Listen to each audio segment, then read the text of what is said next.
Economía entre líneas, segunda temporada. Más allá de los datos. Bienvenidos a un episodio más de Economía entre líneas. Hoy los acompaña su servidora Valentina Aragón y mi compañero José David Cuervo. El día de hoy tenemos un capítulo muy interesante sobre el gas licuado de petróleo o GLP. Vamos a ver el tema de seguridad energética, sus implicaciones, qué es el gas de licuado del petróleo frente a sus derivados, por qué tiene un rol muy importante en la transición energética y cuáles son los retos en términos de geopolítica y en términos de regulación. Hola a todos y bienvenidos a Economía entre líneas. Hoy nos sumergimos en las entrañas de la matriz energética de nuestra región para hablar de un producto clave para la energía, el gas licuado de petróleo. Hoy nos acompañan varios invitados de primer nivel en el sector energético iberoamericano. Les presento en primer lugar al doctor Fabricio Duarte, quien es el director ejecutivo de la Asociación Iberoamericana de Gas Licuado de Petróleo. Primero iniciemos preguntándonos, ¿qué es la Asociación Iberoamericana de Gas Licuado del Petróleo? Esta es la principal institución privada que agrupa más de 60 empresas del sector GLP en 15 países de Iberoamérica, incluyendo envasadores, distribuidores, asociaciones nacionales y proveedores de servicios. Su misión es promover las buenas prácticas en seguridad, excelencia en el servicio, eficiencia logística y desarrollo técnico-científico de la industria. Sobre el doctor Fabricio Duarte, él es un profesional con más de 35 años de experiencia en los sectores públicos y privados, con un pregrado en Ciencias Navales de la Escuela Naval en Brasil y un máster profesional en gestión del COPEATS, y actualmente se presenta como el director ejecutivo de la AIGLP. ¿Cómo se encuentra el día de hoy, señor Fabricio? Bueno, gracias por la introducción y gracias por la oportunidad de participar en este podcast que es muy importante. Gracias a Juan Pablo por la invitación. Siempre un placer estar ahí apoyando las instituciones de enseñanza que para nosotros es muy importante. Adicionalmente tenemos el honor de contar con la invitada que marca un hito en la industria energética colombiana. Les presento a Sara Vélez, nuestra directora ejecutiva de la Asociación Gremial Colombiana de Comercializadores de Gas, Agremgas. ¿Qué es Agremgas? Es la agremiación que reúne a los comercializadores de gas licuado de petróleo y gas natural de Colombia. Su rol es fundamental como interlocutor entre el sector privado, el gobierno y los entes reguladores, trabajando en el diseño de políticas públicas, metodologías tarifarias y en la promoción del gas como energético clave para la transición energética del país, con especial énfasis en el acceso de los sectores más vulnerables. Sobre Sara Vélez podemos contarles que es economista con magíster en economía y especialización en regulación y políticas públicas. Acumula más de 10 años de experiencia en metodologías tarifarias y regulación en sectores estratégicos como acueducto, saneamiento básico y energía, con un enfoque particular en gas combustible. Su designación efectiva desde el 1 de abril pasado representa un hecho histórico. Es la primera mujer en asumir la dirección ejecutiva de Agremgas en toda su trayectoria. Damos una calurosa bienvenida a Sara Vélez. ¿Cómo estás el día de hoy? Un gusto tenerte aquí en este podcast. Bueno, muchas gracias por la invitación. A Juan Pablo, a Fabricio, creo que son espacios muy valiosos para difundir todas las ventajas y, por supuesto, los retos que tenemos en el sector de gas licuado. También tenemos a nuestro decano, Juan Pablo Herrera Saavedra, quien nos acompaña el día de hoy en esta emocionante conversación. ¿Cómo estás? Valentina, José, un saludo muy especial y muchísimas gracias a nuestros maravillosos invitados, a Sara y a Fabricio, por estar en este capítulo. Listo, perfecto. Ya para empezar, vamos a entrar desde las bases. Y es que nuestros oyentes, quienes se incluyen estudiantes y académicos que quizás no son expertos en el tema, se pueden preguntar qué es exactamente el gas licuado del petróleo y cómo se diferencia realmente de algunos de sus derivados próximos que uno podría pensar como el gas natural. Y principalmente, ¿cuál es el mercado y uso del GLP? Doctora Sara Vélez, ¿podría respondernos a esta pregunta? Gracias. Claro que sí. Bueno, el gas licuado de petróleo sí es diferente del gas natural, aunque los dos son hidrocarburos, tienen una composición diferente. Una de las principales diferencias que se presentan en el gas licuado es el poder calorífico. Esto quiere decir que tiene un poder calorífico más alto que el gas natural. En palabras un poquito más castizas, ¿qué significa eso? Esto significa que si ponemos a hervir, por ejemplo, agua a la misma altura, es decir, en el mismo fogón, va a calentar más rápido el GLP o va a hervir más rápido con el GLP que con el gas natural.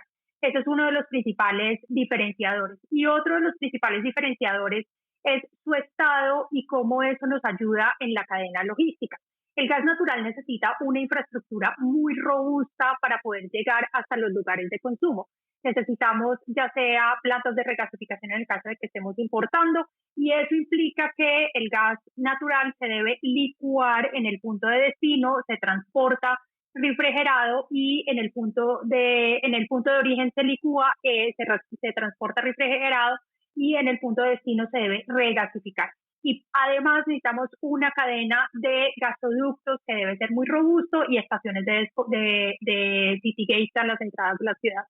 Sin embargo, el gas licuado o el GLP lo podemos transportar de una manera mucho más sencilla. Las inversiones también son bastante más económicas porque ya lo encontramos pues líquido. Es así como el cilindro que muchos conocemos, podemos ver cómo sí es un líquido dentro del cilindro, y esto nos permite transportarlo a todas las regiones que están más apartadas, ya sea en Colombia o en el resto del mundo. Gracias por esa aclaración, doctora Sara. Ahora, para entender el producto, miremos el mapa mundial. El reciente congreso de la Asociación Iberoamericana de Gas Licuado en Buenos Aires dejó claro que la geopolítica mundial nos deja un reto en términos de seguridad energética. Primero, ¿qué significa seguridad energética para un país y cuál es el rol del GLP? Bueno, gracias por la pregunta. Interesante es el tema de seguridad energética. Seguridad energética es la capacidad que un país tiene de proveer la energía necesaria para su vida cotidiana, la que sea, para la producción industrial, para los hogares, para las personas vivir su vida normal. Entonces, la seguridad energética es mantener el suministro adecuado para que eso pueda pasar. Y para tener seguridad energética es necesario que tengamos ahí una canasta de energéticos. Entonces, como pasa, por ejemplo, en Colombia, que tiene hidroeléctricas, tiene energía de gas natural, tiene carbón, tiene todo. Entonces, esta canasta permite que si en algún momento le falta algo, se pueda suplir con otra matriz energética adecuada. Entonces, esta sería la seguridad energética.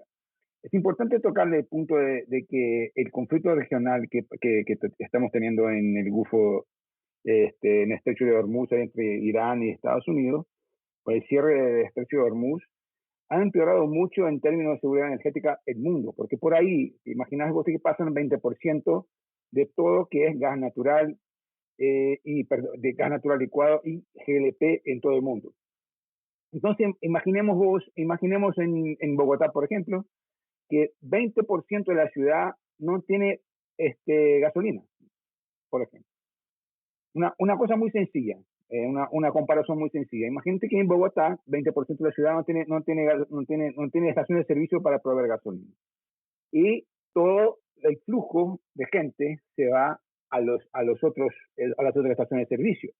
Y si le ponemos ahí el término de gas licuado de petróleo, de GLP, el 20% del consumo, principalmente de los consumidores de Asia, que consumen gas natural que viene del Golfo, no tiene más gas licuado para obtener por ahí. No les falta porque tiene Estados Unidos, pero tenemos un problema logístico muy grave, porque no tenemos buques, no tenemos terminales, no tenemos cómo hacer con que este gas licuado, que está para reemplazar el 20% de gas licuado que se sacó del mercado, de vuelta a sus consumidores. Entonces, este es el tema del problema geopolítico que ha pasado con el conflicto entre Estados Unidos y Irán. Ojalá las cosas mejoren. Ahora están pasando buques, ahora la situación ha mejorado bastante, el número de buques ha aumentado y se pueda efectivamente mejorar un poco la percepción del flujo de GLP. Pero ya con el tema de seguridad energética que están hablando, India, por ejemplo, ya tiene contratos con Estados Unidos y con Argentina para compra de GLP, justamente para garantizar que puedan tener suministros mismos sin el GLP que viene del Golfo. Entonces, este es el tema de seguridad energética y que es muy importante. El Estado tiene que tener idea de cómo son sus fuentes, cómo es su matriz energética y de dónde sacarlo, y tener proveedores alternos. Así tienes un problema, poder proveer con otro energético o con otro proveedor. Con respecto a esto, te quería hacer una pregunta. Nos contabas que Norteamérica y Argentina tienen un gran protagonismo. Entonces, mi duda va hacia qué tan vulnerable es Latinoamérica hoy a estas disrupciones logísticas internacionales y cómo ahí el GLP frente a otros productos derivados podría tener más fuerza. En términos de vulnerabilidad, nosotros somos muy dependientes de Estados Unidos. En Latinoamérica en general, 50% de todo el GLP que se consume es importado y 95% de Estados Unidos. Entonces, nosotros dependemos mucho de importaciones de Estados Unidos. No es un problema en términos de producto, de molécula, lo que llamamos de GLP, porque ellos tienen mucho, pero sí nos hace dependiente de importaciones, que nos hacen dependiente de infraestructura. Entonces, sí somos vulnerables en el punto que no tenemos en Latinoamérica en general la infraestructura necesaria para aumentar la capacidad de almacenamiento e importación de productos. Seguimos dependiendo mucho de los buques, lo que nos complica un poco, principalmente a los países que no tienen contratos firmes.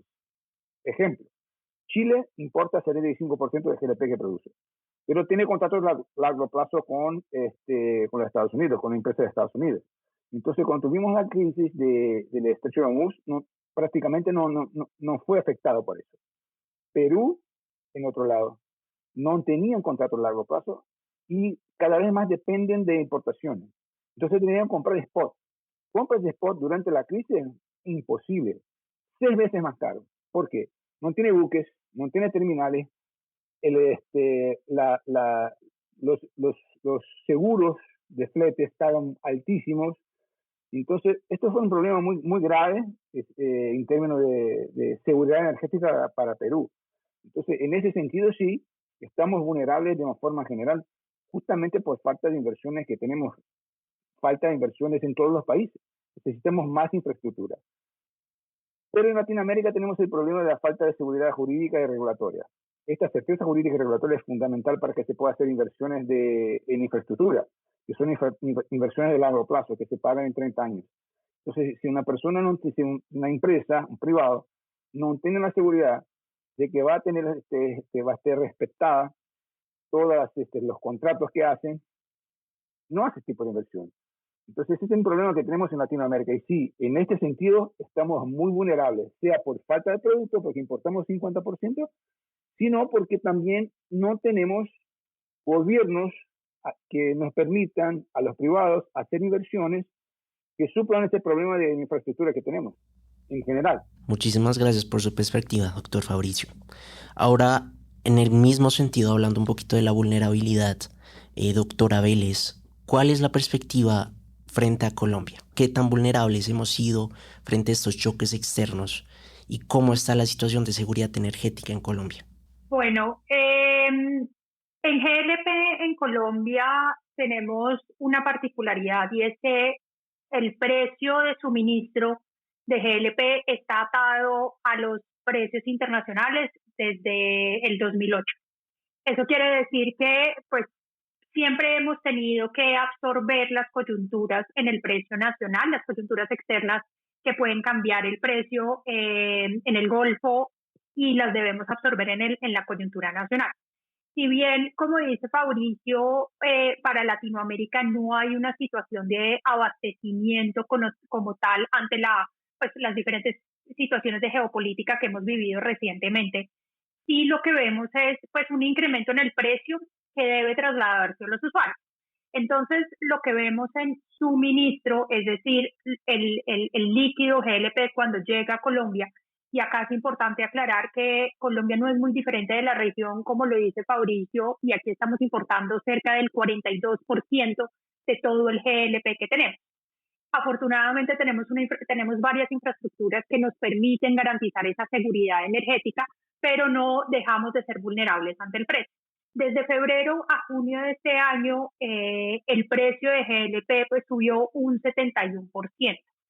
Es un precio considerable y normalmente estos incrementos son precios que absorben los agentes aguas abajo de la cadena, es decir, los agentes que se dedican a hacer el transporte, la distribución y la comercialización de GLP absorben gran parte de esos incrementos y termina pues claramente afectando las rentabilidades de los distribuidores o de los comercializadores.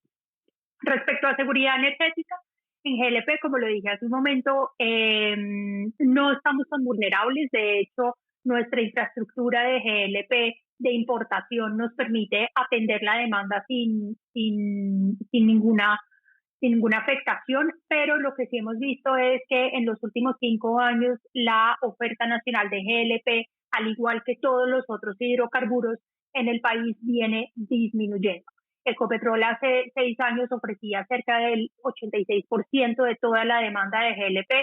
Hoy estamos en alrededor del 47-50% de la demanda únicamente. Entonces, en términos de seguridad, estamos seguros, por decirlo de esa forma, pero sí es necesario, como le dice Fabricio, unas señales muy claras de gobierno para poder incentivar la producción nacional de GLP y también el desarrollo de infraestructura que nos garantice tanto la seguridad como la continuidad en el suministro de GLP.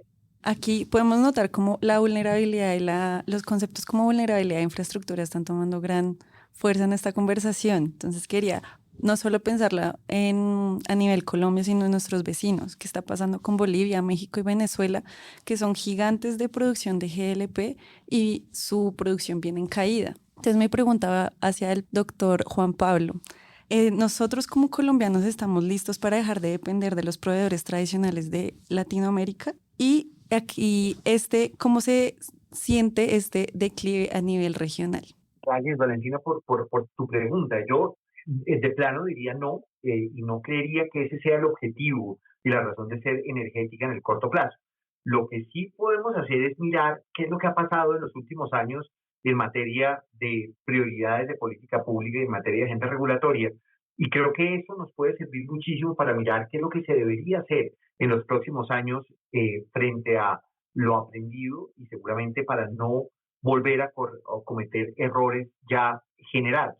Si vemos por lo menos los últimos 3 años y 10 meses y unos días adicionales, lo que hemos visto precisamente ha sido una afectación muy importante a la actividad mineroenergética y particularmente al tema de hidrocarburos. Esto, por supuesto, nos ha pasado una cuenta de cobro. Muy bien lo decía la doctora Vélez cuando señalaba cómo pasamos de tener a Ecopetrol como un agente productor con la capacidad de abastecer más del 80% del mercado a un agente que definitivamente, si acaso llega a la mitad, y esto le impone pues enormes costos adicionales a las empresas nacionales para poder avanzar aguas arriba a conseguir este producto a nivel importado. Esto pues seguramente deberíamos tenerlo muy presente desde la lógica de lo que nos podría seguir pasando si no se toman los controles respectivos a efectos de garantizar una reactivación del sector de hidrocarburos y, por supuesto, una dinámica muy distinta a la que hemos venido observando desde el punto de vista de política pública. Pero a nivel regulatorio, creo que también tenemos unos grandes desafíos. Nuestra regulación en GLP, y seguramente ahora quienes nos acompañan nos dirán con mayor claridad, pero viene siendo actualizada a una tasa muy lenta. Creería que tenemos enormes desafíos desde el punto de vista de qué hacer en materia regulatoria para garantizar confianza inversionista, para garantizar certidumbre jurídica y para poder tener unas decisiones de largo plazo en este sector tan importante para realmente abastecer esa necesidad energética en Colombia. Simplemente a manera de cifras que creo que nos podrían ayudar para seguir sumando a este capítulo y mostrar la importancia del GLP. Recordemos que hoy el GLP en Colombia, el 60% va para el consumo de hogares, un poco más del 60%, seguido por un sector nada despreciable, que es el sector industrial. Y lo que hemos venido viendo en los últimos años ha sido una sustituibilidad de energéticos, en donde hoy nos damos cuenta que esa historia que narrábamos hace una década, en donde pensábamos al GLP, incluso hasta, como lo dijimos también en un estudio hace un año largo, con cifras de hace 5 años, que tenemos evidencia de ser o de tener al GLP como un bien inferior, hoy lo podemos pensar como un producto energético muy importante que hace parte complementaria de la matriz energética y que muchas industrias, precisamente por toda la situación geopolítica del mundo, está diciendo, miremos si podemos generar una transición hacia el GLP y veamos al GLP como un energético muy importante en la industria, en el comercio y en la movilidad, que creo que es una de las apuestas que tenemos en América Latina muy importantes. Entonces, creo yo que desmitificar lo que se ha querido construir como transición energética en Colombia, en donde nada de combustibles fósiles, y volver a ponernos en el foco de qué es lo que necesitamos. Uno, para garantizar que esa frontera agrícola en Colombia no siga expandiéndose. Y dos, para garantizar que los hogares en Colombia tengan una fuente energética estable. Creo que podría llegar a ser una de las principales prioridades y puntos de partida para abrir un debate en el gobierno entrante en materia energética. Sería tal vez mi posición, Valentina y José. Pero bueno, no todos son alertas geopolíticas. En el Congreso de Buenos Aires se habló de la oportunidad que contrae el yacimiento de Vaca Muerta en Argentina. Sara, las proyecciones apuntan a un excedente estructural impresionante, cerca de 9 millones de toneladas de GLP disponibles, de las cuales 7 millones irían directo a la exportación. Históricamente hemos sido una región deficitaria. ¿Cómo cambia este boom argentino las reglas del juego para el abastecimiento de los países vecinos? Bueno, creo que toda la industria del GLP tenemos, sobre todo en la región, tenemos los ojos puestos sobre Vaca Muerta. La realidad es que sí tiene una perspectiva una perspectiva muy importante. Y yo creo que nos podría ayudar mucho a la región, sobre todo en lo que puede significar la diversificación de fuentes de abastecimiento, por una parte, pero también lo que puede significar los costos de transporte y, sobre todo, el tránsito del canal de Panamá. Una de las razones por las que en Colombia, sobre todo, los puertos están ubicados en Cartagena es porque nuestro mercado natural de compra es el Golfo de México. Hacer el tránsito por el canal de Panamá significa un incremento en los costos que inevitablemente son trasladados a los usuarios finales.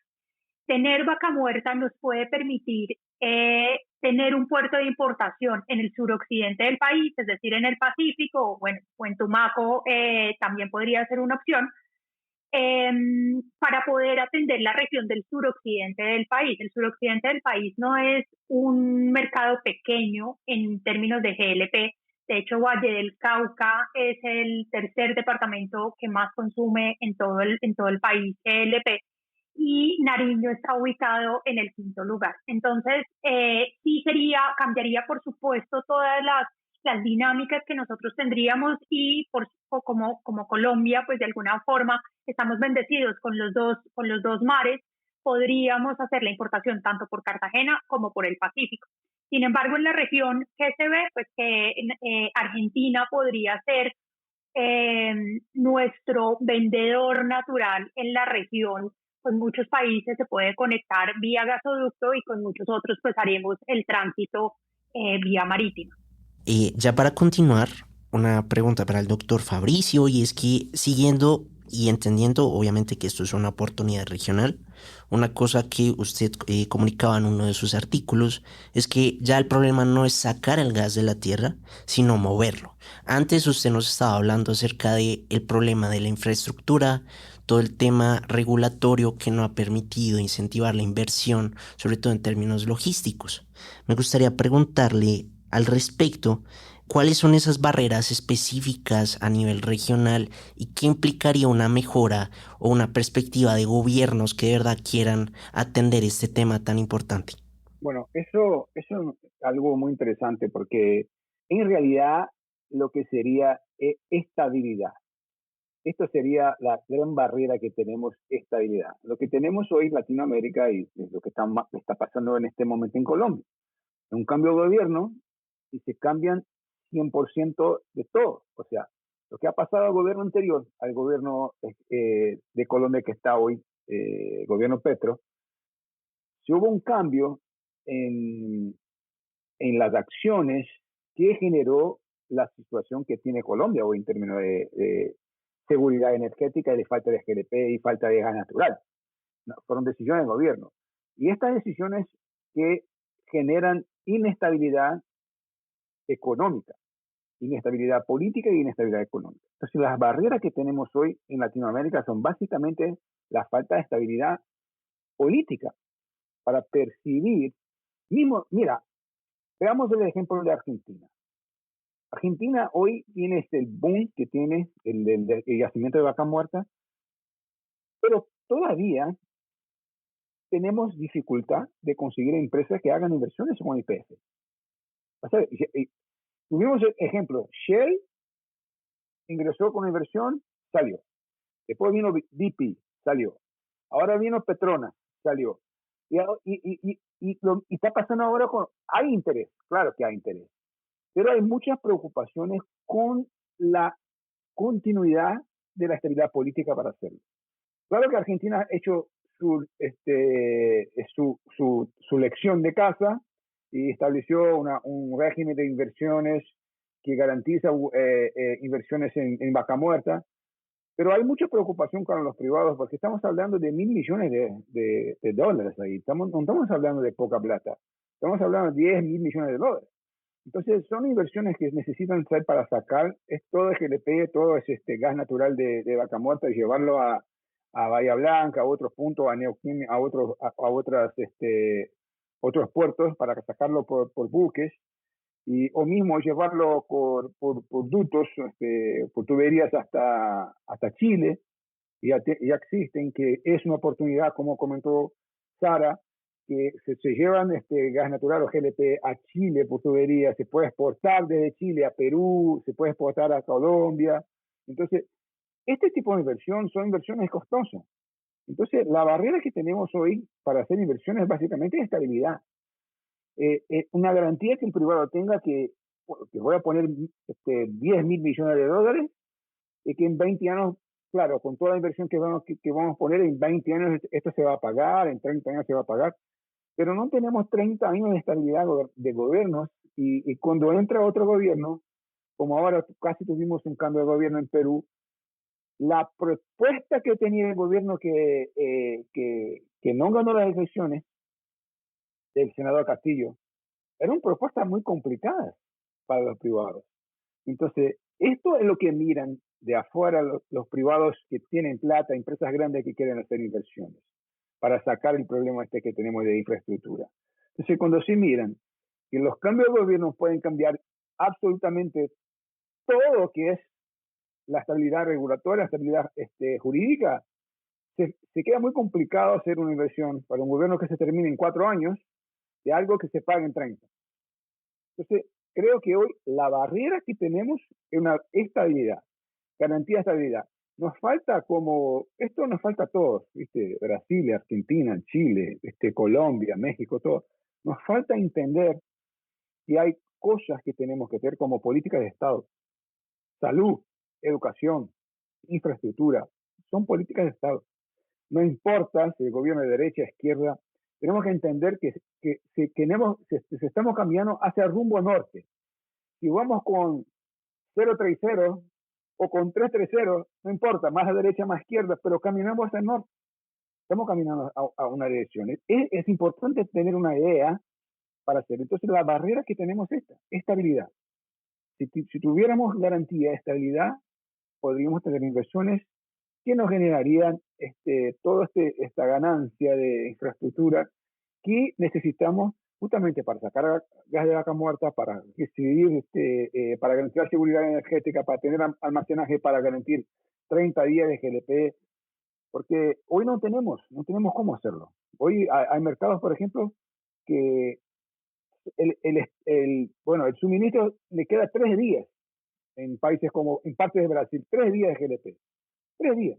O sea, cada 3 días tiene que llegar un buque, tiene que llegar un camión de algún lado para que pueda suplir, por ejemplo, el noreste de Brasil. Porque no tiene nada salir. Entonces, es complicado. Pero, como le comentaba, son inversiones que nos necesitan estabilidad. Y la gran barrera que tenemos hoy es estabilidad. Quiero extender un poquito, siguiendo esta misma línea, a la doctora Sara, para que nos cuente su perspectiva sobre este mismo tema de regulación y cuáles son, digamos, por decirlo así, las necesidades para atraer más inversión hacia la infraestructura, que es lo que hemos entendido en esta discusión, es lo que más falta. Bueno, el caso colombiano es un poquito extraño porque Juan Pablo lo mencionaba en algún momento y es la regulación en Colombia es una regulación que data del 2008, 2009, en algunos casos del 2007, donde las dinámicas y las estructuras del mercado eran muy diferentes. Contábamos con aguas arriba, es decir, en el suministro, un Ecopetrol que tenía una posición de dominio, hoy eso podría estar en duda. También teníamos una cantidad de empresas que tenían una posición en el mercado muy similar. Hoy en día ya aguas abajo, uno podría pensar que no en todas las regiones de Colombia existe ese mercado competitivo que la CREC ha venido asegurando que sí existe. Entonces, sí tenemos una regulación estable, por decirlo de alguna forma, pero creo que ya nos fuimos al otro extremo donde ya es demasiado estable y no está recogiendo las dinámicas y las estructuras de mercado que hoy en la actualidad tenemos en el sector de GLP. Ahora, las inversiones de las que necesitamos para garantizar seguridad y continuidad en el sector sí son inversiones que, como Fabricio lo ha venido diciendo, se deberían estar remunerando pues a 15, 20, 30 años. Y los inversionistas, más allá de la regulación que expida la CREC, sí miran el país completo y la seguridad jurídica del país completo, no solamente lo que significa la Comisión de Regulación de Energía y Gas. Y aquí hay una cosa muy importante porque recientemente salió una consulta de la Comisión de Regulación de una resolución que lo que busca es remunerar unas infraestructuras que se necesitan en el país para garantizar la continuidad en el suministro. Como Fabricio lo dijo, en Colombia pasa exactamente lo mismo y es que necesitamos una logística y un tránsito constante para poder abastecer todas las regiones del país. Esto quiere decir que si tenemos una coyuntura como nos pasó hace unos meses en la vía al llano, donde no podíamos ir a recoger el gas a las fuentes de suministro de Ecopetrol, pues toda la cadena logística empieza a estresarse y podríamos empezar a hablar de disrupciones en la continuidad del suministro. Esa resolución que sacó la CREC, si bien la celebramos, pues porque nunca habíamos tenido una resolución como esa en nuestro sector, pues en el sector de GLP, porque ya venía de combustibles líquidos, viene de gas natural, tiene un punto muy importante que podría no incentivar la inversión por parte de compañías de otras partes que no sea de Colombia. Y es que la remuneración se hace en pesos colombianos. Y eso es un desincentivo muy importante si queremos atraer inversión extranjera. ¿Por qué? Pues porque el extranjero va a venir, se va a gastar X cantidad de dólares y él quiere recuperar, así sea en los 30 años, porque le apostó al país X cantidad de dólares, no X menos una cantidad de dólares. Entonces, esos son señales que se han venido enviando que no incentivan la inversión extranjera, por ejemplo, en el país y que lo que empezamos a ver es que es dos cosas, o todo se queda en inversión nacional o empezamos a ver proyectos que son un poco más costosos de lo que deberían porque los inversionistas meten dentro de su ecuación de remuneración la volatilidad de la tasa de cambio. Muchísimas gracias. Adicionalmente, y una última pregunta para finalizar esta sección para el decano, y es ¿cuál es su perspectiva frente a estos retos de regulación en Colombia?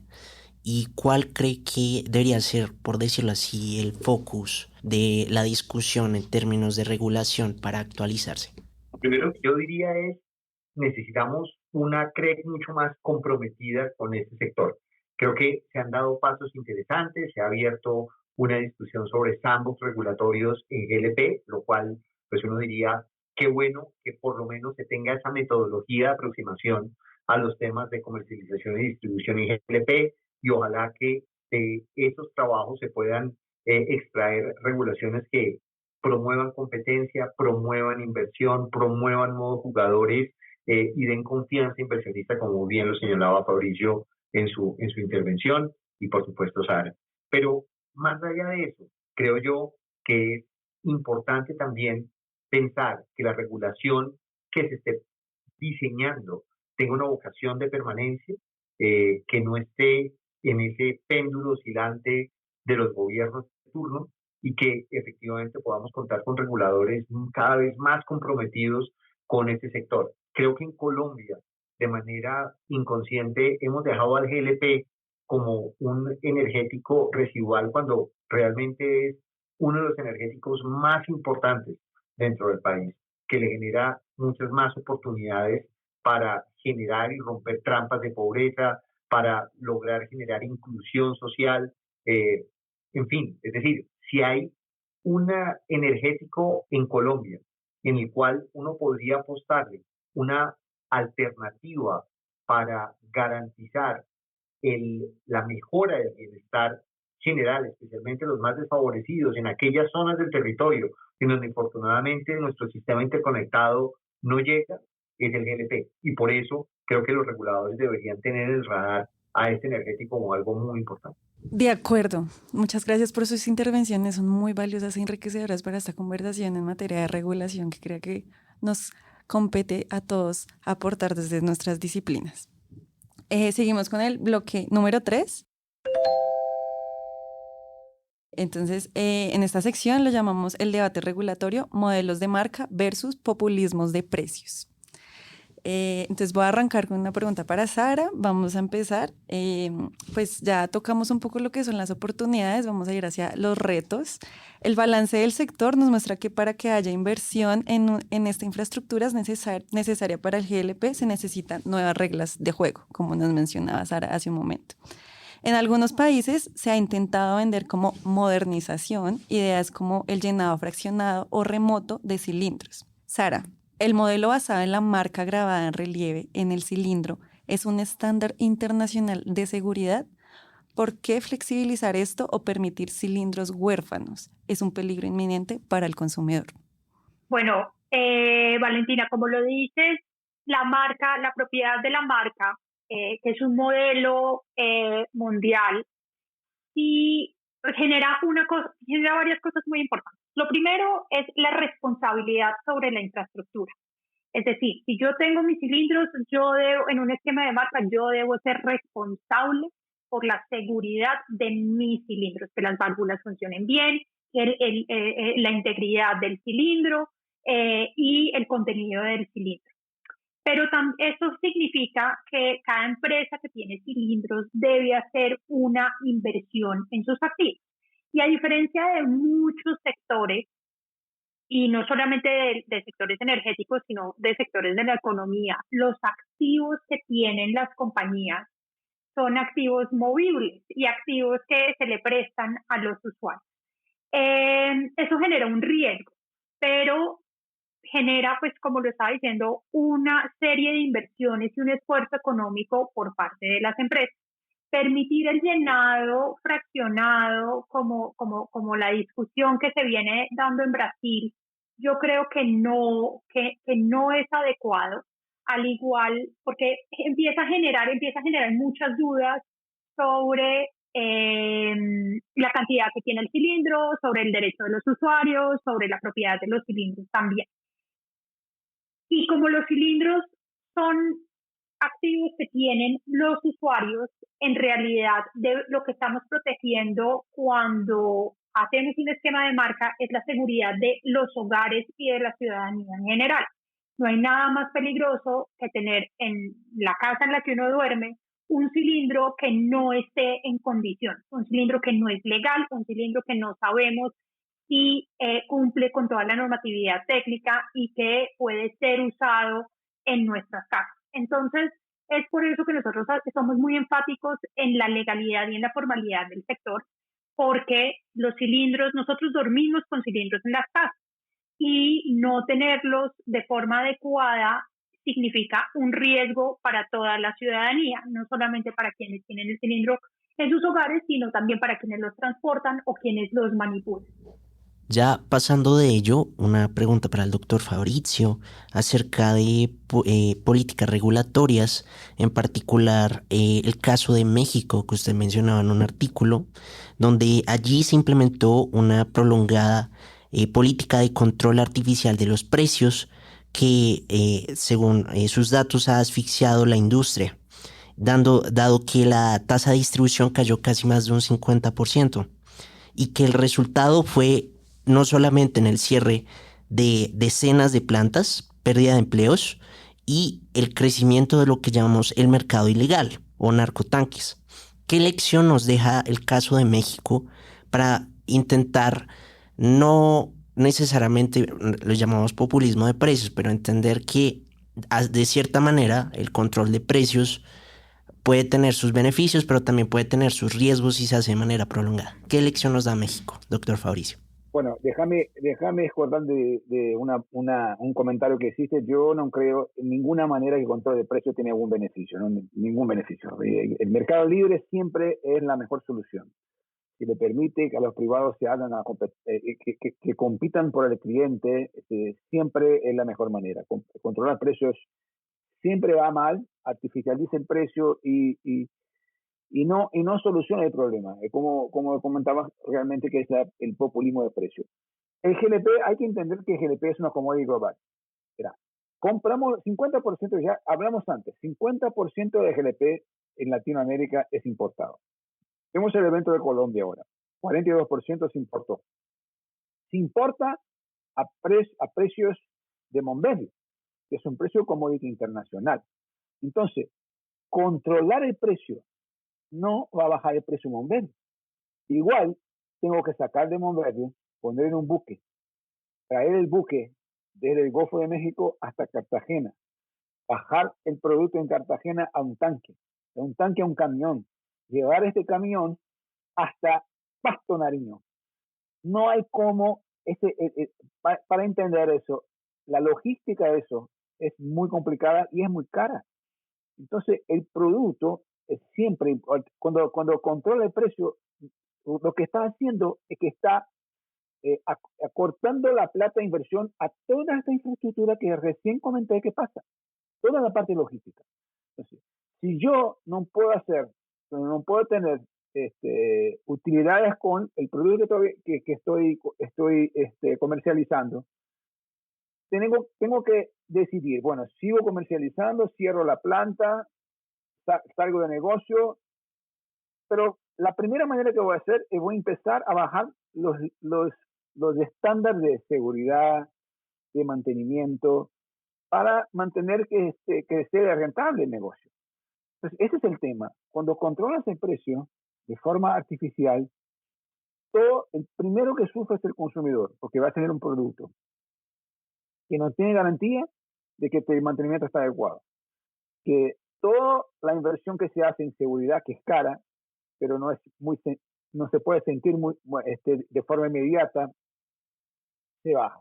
Entonces, en realidad, el Estado cuando controla el precio está atacando directamente al consumidor, afectando directamente al consumidor que deja de consumir un producto seguro, adecuado. Entonces, la lección que podemos aprender de México es, con todo el control del precio, el nivel de inversión del mercado de México fue muy bajo, porque las empresas estaban simplemente haciendo el mínimo posible para mantenerse en el negocio. Entonces, eso fue un daño muy grave a las propias empresas. Entonces, como comentaste lo que pasó, que un montón, más de 100 plantas cerraron. Entonces, las empresas se van del negocio. Y cuando salen del negocio, se dejan de tener opciones para los consumidores. Entonces, igual, sufren los consumidores. Entonces, el control de precios es siempre malo. Siempre malo. Y me gustaría tocar un punto ahí de la pregunta que comentaste que hiciste para Sara, porque normalmente cuando se da discusiones de llenado fraccionado de cilindros, protección de marca, no, hacemos un cilindro universal, siempre se hacen buscando que vamos a bajar el precio, ¿ok? La solución siempre es esta, a una solución mágica, vamos a bajar el precio. ¿Cómo? Bueno, llenamos fraccionado, hacemos como un auto, el consumidor lleva a una estación de servicio, llenamos este cilindro y no hay que respetar la marca, cualquier cilindro es igual. Muy bien, perfecto. Supuestamente eso va a bajar el precio.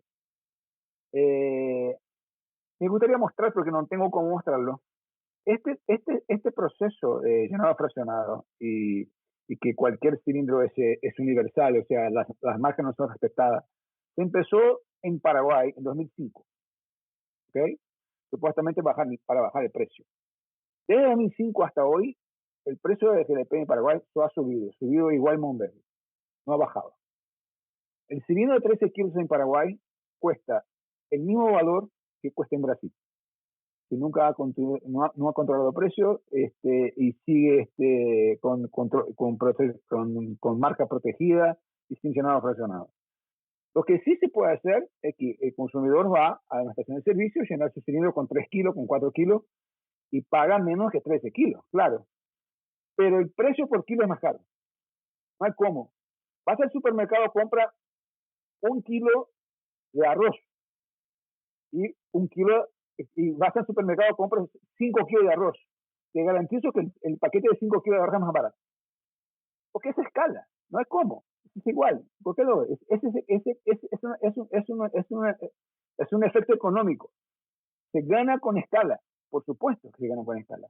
Entonces, ese es el tema. Entonces, la política de precios que se hace para bajar el precio de GLP de forma artificial siempre va mal. Lo que sí tenemos que buscar es ser eficiente, o sea, buscar más escala, ser más eficiente con logística, más eficiente con transporte. Ahí sí se puede bajar el precio. Si permite que el privado haga una inversión para que se transforme todo eso, o sea, inversiones en inteligencia artificial y modernización, para que la logística sea más barata, el precio baja. Así de sencillo.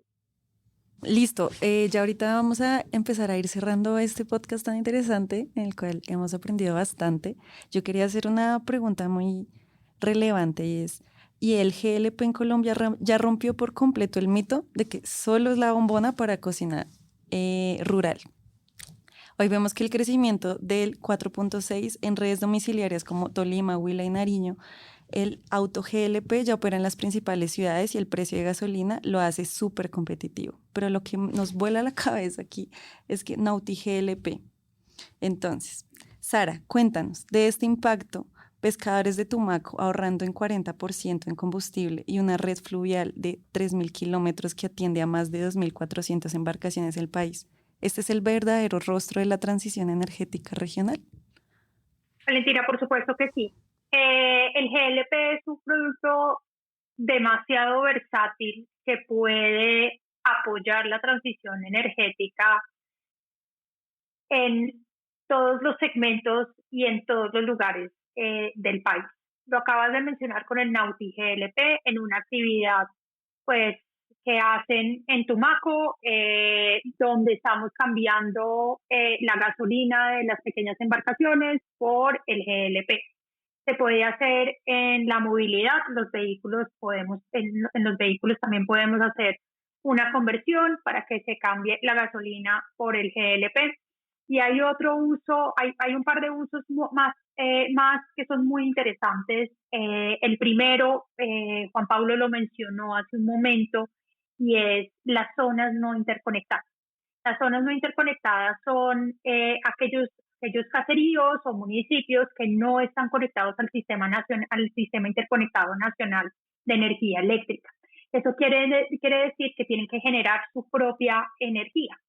Y aquí lo junto un poco con lo que decía Fabricio, y es, si nosotros le apostamos a las escalas, es decir, si en los municipios que son de zonas no interconectadas podríamos hacer una generación de energía con GLP y además hacer redes de GLP para la cabecera municipal y atender la ruralidad de estos municipios con cilindros, le estamos dando un jaque a las economías de escala y podríamos tener todo el municipio atendido con GLP en vez de estar haciendo generación de energía con diésel, que es lo que normalmente se usa en estos casos y que muchas veces estamos restringiendo la operación de energía eléctrica para que no funcione las 24 horas, sino que funciona o por segmentos o en unas horas determinadas. Ese es uno de los principales casos en los que yo creo que podemos aprovechar. Y el segundo es la agroindustria. Yo no sé si ustedes vieron cuando estaban hablando de subir el precio de la gasolina aquí en Colombia. Muchos campesinos reaccionaron a lo que había mencionado el presidente, haciendo referencia a que el incremento en el precio de la gasolina solo afectaba a los ricos que tenían casa. Vimos muchos campesinos saliendo a decir que muchas de sus actividades, como el más popular, la guadaña, necesita gasolina para funcionar. El GLP también puede funcionar en el campo y en la agroindustria como un energético sustituto para dejar de usar ya sea diésel o gasolina, y aquí la cereza del pastel. Y es que esto nos podría generar un impacto positivo fiscal. ¿Por qué? Porque el GLP para estos usos no tiene subsidios, no hace parte del fondo de estabilización, mientras que la gasolina y el diésel sí hacen parte del fondo de estabilización de combustibles líquidos, o el FEPEC, como muchos lo conocen, y esto podría aliviar las cargas fiscales cuando destinamos la gasolina o el diésel para estos otros usos que son, aunque necesarios, pero que los podemos sustituir. Para continuar y siguiendo un poquito el tema regulatorio, me gustaría hacer una pregunta al decano. Estamos hablando de transición, la importancia de que la regulación entienda que la transición energética no se da en un paso. Digamos, una cosa que hay que reconocer es que el gobierno de Colombia quizás pensó que la transición se podía hacer inmediatamente sin hacer una transición energética, lo que nos llevó a tener un proceso de inseguridad, como lo veníamos mencionando. En ese sentido, mi pregunta para el señor decano es, frente a estas políticas de transición, ¿por qué es tan importante reconocer el GLP como una oportunidad? Una oportunidad para, obviamente, intentar hacer uso de hidrocarburos menos contaminantes, pero no sin reconocer la importancia del uso energético, como nos mencionaba Sara. Bueno, pues es una muy interesante pregunta, José, y yo diría que si entendemos realmente que transición implica, como muy bien lo señalas, un proceso de varios años, un proceso en donde necesitamos empezar a atacar la base. Y es la base, ¿cuál es? Es garantizar que hoy nuestras familias abandonen la cocción de sus alimentos como un hábito usual a partir de leña y utilicen algún energético mucho más confiable, mucho menos intrusivo ambientalmente y mucho menos con menores afectaciones para la salud, pues necesitamos empezar a ver el GLP como un alternativo. Eso, pues digamos, sumado a lo que ya hemos dicho sobre el GLP como una herramienta muy importante en la industria, el GLP como una herramienta muy importante, un energético decisivo en el comercio, y el GLP como parte de una canasta energética complementaria con muchos recursos energéticos. Creo yo que el mensaje más importante de la lógica regulatoria es que no debemos satanizar todo lo que sea derivado del petróleo como algo malo. Tenemos que volver a darnos cuenta como país que efectivamente hay muchas potencialidades y muchas posibilidades para reducir la pobreza, para cerrar brechas energéticas gracias al GLP, y en ese sentido creo que la regulación Pero antes que nada, la política pública energética debe empezar a jugar un rol muy importante. Y qué bueno sería, recogiendo lo que Fabricio nos decía, que esa política pública energética no dependa de ningún gobierno, que sea una política de Estado y que tenga una visión de largo plazo para dar toda la confianza inversionista y las reglas de juego claras queden plenamente fijadas para incentivar y motivar no solamente la participación de nuevos jugadores, sino, como muy bien lo señalábamos en este capítulo, que se estimule la competencia y que eso se traduzca en mejores condiciones para los usuarios en general en cada uno de los eslabones de la cadena de valor del sistema económico que hoy toma la decisión de decir el GLP puede resultar una alternativa sostenible ambientalmente, eficiente y segura, siempre y cuando garanticemos unos pilares regulatorios lo suficientemente claros hacia adelante. Listo, muchísimas gracias por su intervención, señor decano. Tengo una pregunta para el señor Fabricio en ese mismo sentido de cuál es la importancia a nivel regional para esta transición energética y el rol del GLP en toda la región. Importante, la transición energética en América Latina, como ya comentaba Juan Pablo, debe constituirse sobre el principio de realismo, inclusión, seguridad energética y sostenibilidad. No existe de ninguna manera una solución única capaz de responder a la enorme diversidad que tenemos geográfica, económica, social, que tenemos en Latinoamérica. Entonces, el desafío que tenemos no consiste en reemplazar fuentes de energía por otra, como quieren hacer normalmente, de demonizar todo lo que viene de petróleo, sino aprovechar de manera inteligente todas las alternativas disponibles para avanzar a un sistema energético más limpio, resiliente, seguro y accesible.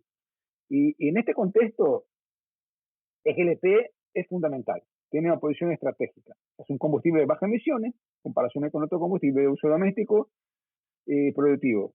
Cuenta con una infraestructura ampliamente desarrollada y muy sencilla, es muy portátil, es muy versátil. Puede almacenarse, transportarse con facilidad, llega prácticamente a todos los rincones de América Latina y permite generar beneficios ambientales y sociales inmediatos, sin necesidad de inversiones públicas, sin nueva red de distribución, nada. Tenemos el cilindro y ya estamos. Entonces, precisamente esta flexibilidad logística y su capacidad de abastecer zonas rurales, zonas urbanas y fortalecer la resiliencia de los sistemas energéticos, esa es la gran ventaja de GLP. Entonces, es una herramienta concreta para descarbonizar, acelerar descarbonización, y donde la electrificación no es posible, por ejemplo, en zonas rurales, y la utilización en hogares, industrias, como comentó Sara, en el comercio, en el agro, en el transporte, que permite directamente reducir emisiones, mejorar la calidad del aire, aumentar la eficiencia energética. O sea, el GLP es un combustible de transición fundamental y su rol está ahí más que probado en Latinoamérica.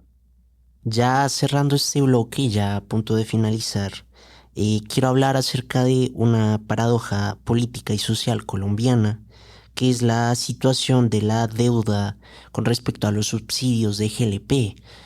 La doctora Sara hace poco en un artículo en Portafolio la estaban entrevistando al respecto acerca de cómo esta deuda que de acuerdo a la información que tenía era casi de 93.000 millones de pesos en subsidios no se ha pagado y que crece la preocupación para, pues obviamente no solo para las empresas, sino las implicaciones que puede tener esto para los usuarios. No sé si la doctora Sara me podría hablar un poco del tema. Claro que sí. En Colombia tenemos subsidios a los servicios públicos. En GLP en específico debemos dividirlo pues en dos situaciones. La primera es los subsidios a el consumo de GLP que se entrega en cilindros. Estos subsidios solo existen en nuestro país en seis departamentos, bueno, en 5 departamentos y una región, que son Nariño, Caquetá, Putumayo, el Amazonas, San Andrés y Providencia, y los municipios que hacen parte del macizo colombiano del Cauca. Estos cilindros, estos subsidios se otorgan a los estratos 1, estrato 2 y comunidades indígenas, y en el GLP que se entrega por redes hace parte pues del Fondo de Solidaridad y Redistribución de los Ingresos, que es el mismo en el que o el que hace parte gas natural que se entrega a los usuarios. Aquí también tenemos subsidios a los estratos 1 y estratos 2.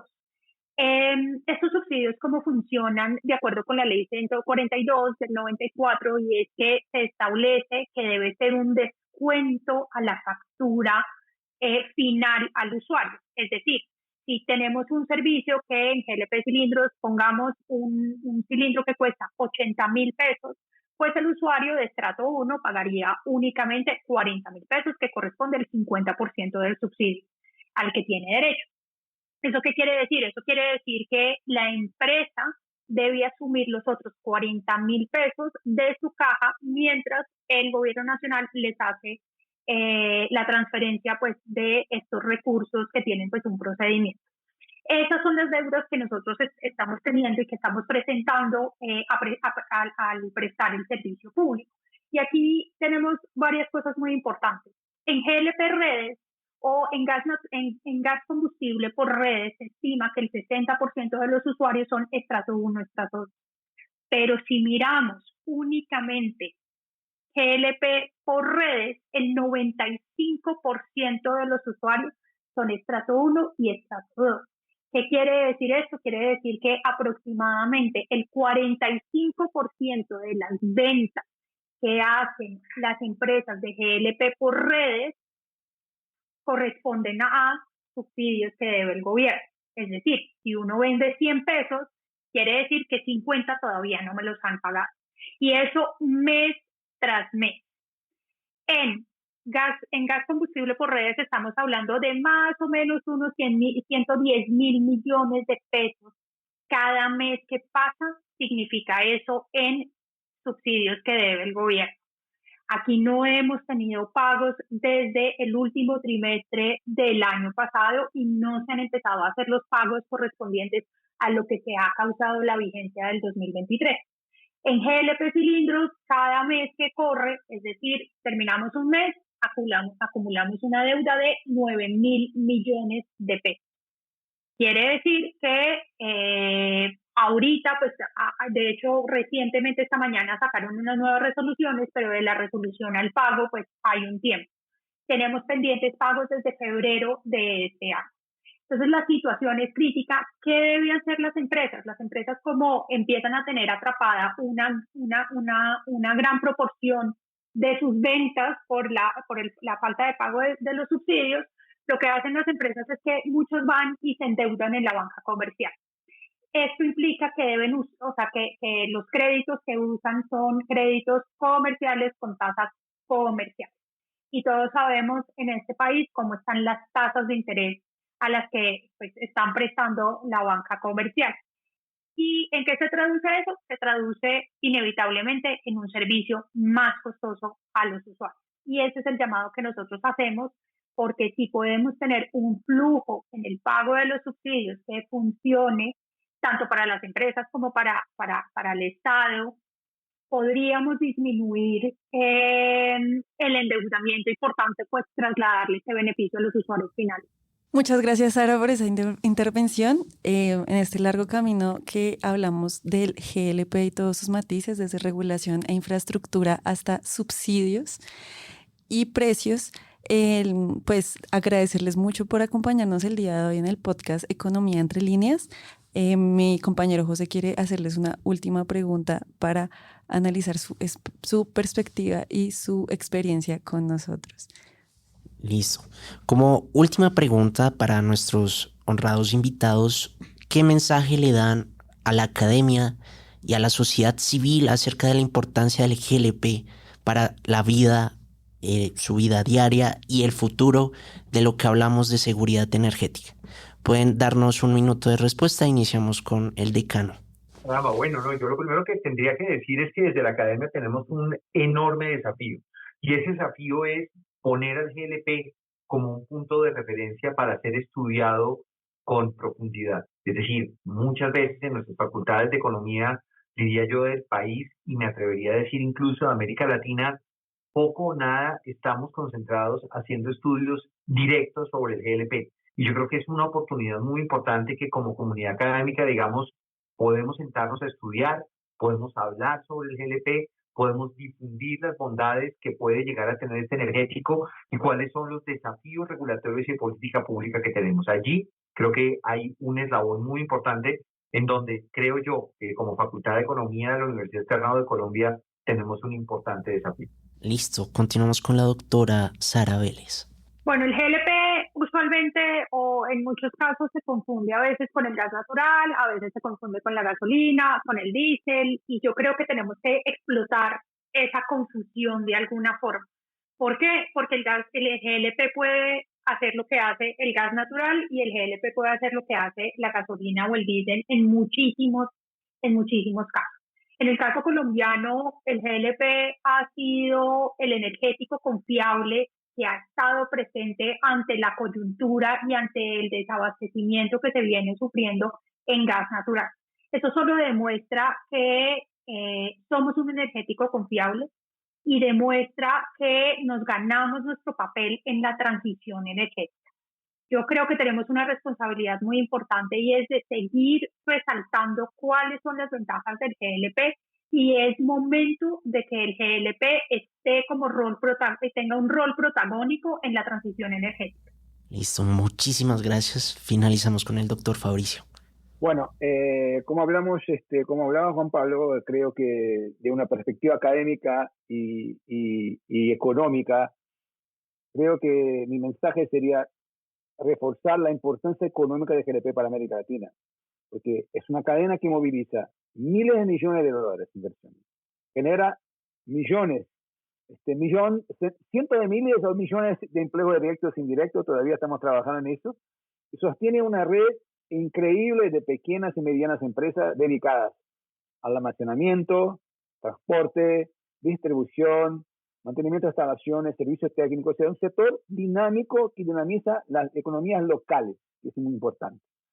Y también proporciona competitividad a numerosos sectores económicos, de industria, comercios, agro, hoteles, restaurantes, pequeñas empresas, todo. Este es un combustible que depende diariamente para desarrollar, son personas, empresas que dependen diariamente para desarrollar del GLP para desarrollar sus actividades. Entonces, sea en zonas urbanas o rurales. O sea, es muy importante garantizar una fuente de acceso, una garantía de acceso energético confiable, flexible, portátil, a todo eso. Entonces, en términos generales, lo que creo que es, hay que mirar el GLP con esta mirada, una mirada económica de una actividad productiva muy importante que tenemos en Latinoamérica.